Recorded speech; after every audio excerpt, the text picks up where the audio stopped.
안녕하세요. 오늘도 놓칠 수 없는 중요한 경제 소식으로 찾아왔습니다. 세계은행이 2025년 베트남의 경제 성장률 전망치를 하향 조정했다는 소식입니다. 이 보고서의 자세한 내용을 함께 살펴보면서 베트남 경제의 현재 상황과 앞으로의 전망에 대해 깊이 있게 이야기 나눠보도록 하겠습니다. 세계은행은 2025년 베트남의 GDP 성장률 전망치를 기존 6.8%에서 5.8%로 하향 조정했습니다. 이는 글로벌 경제의 불확실성 증가와 함께 베트남 내부의 높은 저축률로 인한 소비 부진 등이 주요 원인으로 분석되었는데요. 하지만 5.8%라는 성장률은 동아시아 태평양 지역 평균 전망치인 4%보다는 여전히 높은 수준입니다.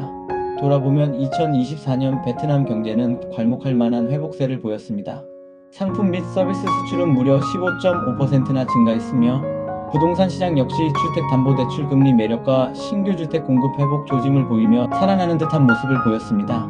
제조업 고용률도 2024년 11월 기준으로 전년 동기 대비 소폭 감소했지만 이전보다 증가한 3.4%를 기록했고 실질 소득 또한 4.8% 증가할 것으로 전망되었습니다.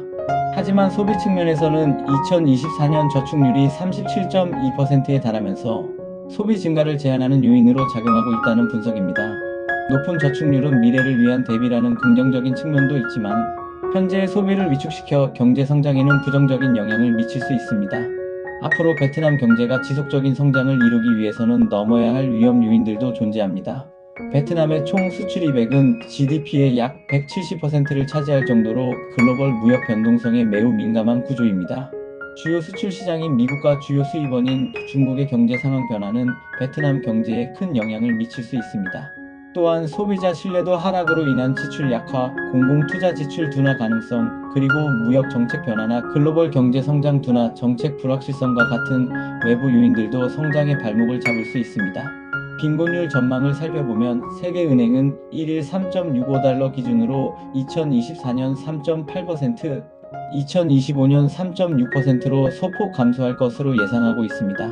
농업 성장 둔화 시 빈곤 감소 효과가 제한될 수 있다는 점도 지적했습니다.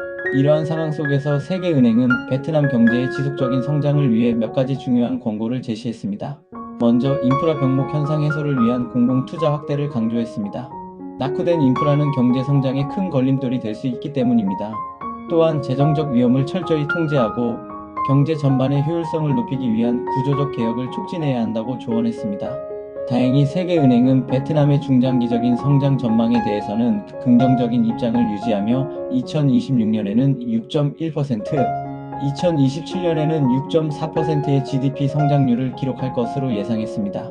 하지만 이러한 중기적인 성장 목표를 달성하기 위해서는 안정적인 국제 환경 조성과 더불어 국내 개혁 가속화와 생산성 향상, 인적 자본 투자, 그리고 경제의 녹색화 촉진과 같은 과제들을 꾸준히 해결해 나가야 할 것입니다. 마지막으로 베트남 금융 시스템 평가와 관련해서는 신용기관법 개정 등 개선 이후 금융 시스템 위험을 지속적으로 감소시키는 것이 중요하며 통신, 전기, 교통 인프라 분야의 제도적 개혁이 필요하다고 강조했습니다. 오늘 영상에서는 세계은행 보고서를 통해 2025년 베트남 경제 성장률 전망 하향 조정 이유와 다양한 경제 지표와 위험 요인, 그리고 중장기적인 성장 과제까지 자세히 살펴보았습니다. 베트남 경제가 당면한 도전들을 잘 극복하고 지속적인 성장을 이루어 나갈 수 있을지 앞으로도 꾸준히 관심을 가지고 지켜봐야겠습니다. 오늘 준비한 내용은 여기까지입니다.